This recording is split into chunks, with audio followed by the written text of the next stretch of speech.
RTI Podcast, happy to be joined by new Tennessee defensive tackle Dejon Terry joins us this evening. Dejon, what's up, buddy? How are you? Good. How about you, Coach? I'm doing great, man. It's good to have you on with us today, and I appreciate you taking the time. I kind of wanted to hop right into it. You know, your story kind of amazes me. You being from Meridian, Mississippi. I'm from Mobile, Alabama, and you were actually recruited. You were actually recruited by South Alabama, which is school I went to. And so I've known that for a minute. And so let's go back to that. When you were recruited by these schools coming out of high school, because you had only played really 1 year of high school football, what was that like switching from basketball to football for you? My coaches and my family, they helped me make that decision and that transition. It was tough at first, but once I got out there, I loved it, and my coaches and my family was right on me, preaching and teaching me every way. So that's what I did, and I loved it. When you made that switch, so you didn't really have a lot of time or maybe a lot of tape when it comes to colleges. I know South Alabama had offered you, and there were a few other schools. Kansas offered you as well. What was that experience like the first time going around without, you didn't take a lot of visits. So what was that like and then ending up at Kansas? Well, first of all, thank you to Coach Miles. He was the first big coach that he was the first big coach to pull the trigger and offer. It was a blessing to have him. So like with that, Coach Miles, legend. So that was just a big opportunity for me. And when I got it, I jumped on it. Like you said, I took two officials on. I took one to North Alabama and one to South Alabama. That's why I signed in the early signing period, like right after football season. Because Coach Miles he believed in me like right after the football season, you know what I'm saying? And so I took the opportunity and the chance, and I loved it. What was so when you went to Kansas and you signed with Kansas, you redshirted that first year, you got a little action, a little taste. But what was that first year at Kansas like? More about, I've seen where you've mentioned you took that time to lose some weight, kind of get into the better football shape. What was that first year like for Division I football? It was fun. It was fun as heck. Just to be coached by Coach Miles and my other position coaches.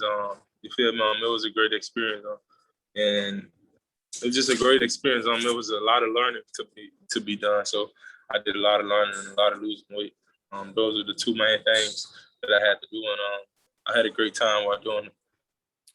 What kind of triggered that spark in you this past season? Because you came on strong. You surprised a lot of people in a good way with your performances. 14 tackles. I know you ended up with 2 sacks, a couple of quarterback hurries, but you started to make a name for yourself last season at Kansas. What was that like for you personally? It was amazing for just people to recognize me and just recognize how much work I've been putting in over the years. It was just amazing to have that feeling, to like have people reaching out and saying like I was doing my thing and stuff like that. It was just amazing. Words can't even describe how I felt. It was just a blessing. What did you think you needed to get better at going into the 2020 season when it came to the defensive line and learning more technique and figuring things out that maybe you hadn't learned in the previous 2 years of playing football? The 2020 season was the one we just played, right? Right. Yeah. What did you pick up when it comes to technique and being a better defensive lineman? I picked up just being able to read the schemes. I'm like watching film. That was a big key that my position coach and them had put us on, like learning the schemes and everything like that. That was just a big thing because coming from high school, I watched film, like my coaches taught me how to watch film in high school, but it was more advanced, I say, when you get to college because it's a faster pace.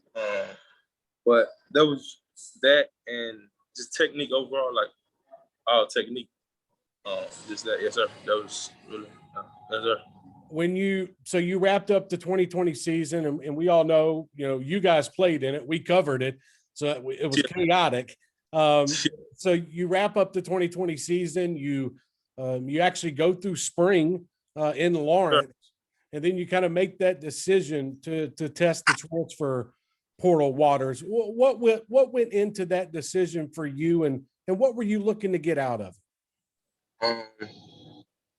What went into the decision for me was being close to home, to my family. Just being able, just letting them be able to come to some games before them saying, they really weren't able to watch me play as much as I wanted them to, or much as they wanted to see me play. So that was a big thing for me. Just letting them see me play. You feel what I'm saying? Just letting them see. That was my main goal, to get closer home to my family, and just to get them to see me play. Those were the main two factors.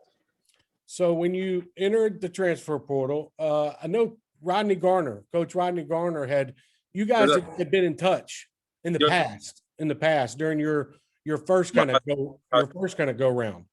Yes, I'm in high school. We was in touch with my high school. Right, in touch out of high school. What was that like for you personally to get a phone call from them and say, "Hey, look, we need you at Tennessee. We need you to come help us out"? What was that feeling like? It was amazing because, as you know, Coach G is a great coach. He's a great human being. It was just amazing for him to even consider me to be. It's a privilege and honor to play for him. Like, it was just a blessing for him to even call me. It was just a blessing. And when he said that, I loved it. I'm sure he's already told you he's going to be on that rear end in practice. That's how Coach Garner is. Yes, sir. Yes, sir. Yes, sir. Yes, sir. No, but that relationship with him, did that make you feel comfortable enough where Knoxville would be your next home? It did. Yes, sir. It totally did. It absolutely did. Yeah. When we look forward to, first off, when will you be arriving in Knoxville? When summer school starts. Okay. Yeah. Okay. So will you be going through the mini term, or you be arriving in June? I'll be arriving in June, I think. Yes, sir, June. Whenever summer school starts. That's when I'll be arriving. What are you doing now to kind of keep up with everything that's going on when it comes to Tennessee? I can see you're at the gym right now, yes, but what's the preparation like, getting ready to start at a new place, new defense, new coaches? What's that like? Get my mind ready, come in ready to work. Just been working out extra hard, and just come in ready to work, ready to grind, hit the road running. Ain't got time for no pit stops. Just hit the road running. So. Have you talked to folks about the atmosphere in Knoxville and what the fans are like and the tradition and whatnot? I never heard about it. I heard about it plenty of times, but I just can't wait to see it for myself. I heard about it plenty of times, but I can't wait to see it for myself. Have you been to Knoxville before? I passed through. I never been to the University of Tennessee, but I've been through Knoxville. Right. Okay. So the excitement level, I'm sure, to get going, get to town, get with your new teammates, and then get ready for the 2021 season. I'm sure that's got to be up there right now. Yes, sir.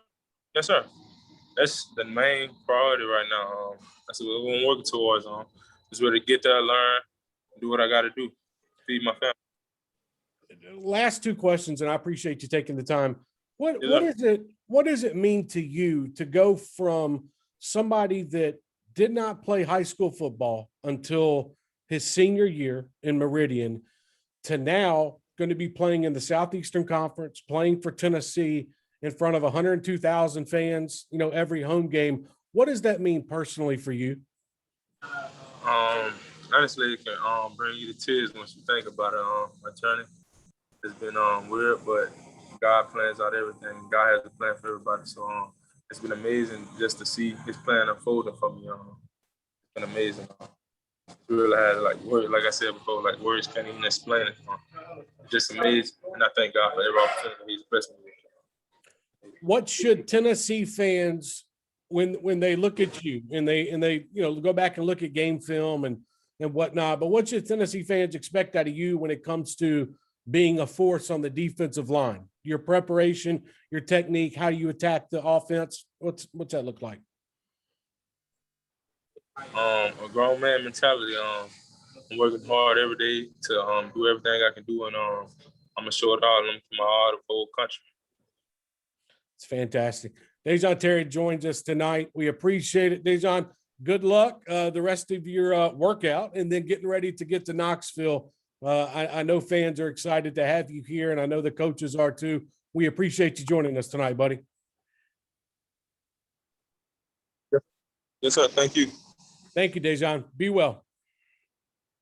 Dejon Terry, that's the Yes, sir. You RTI too. Podcast. We'll see you next time.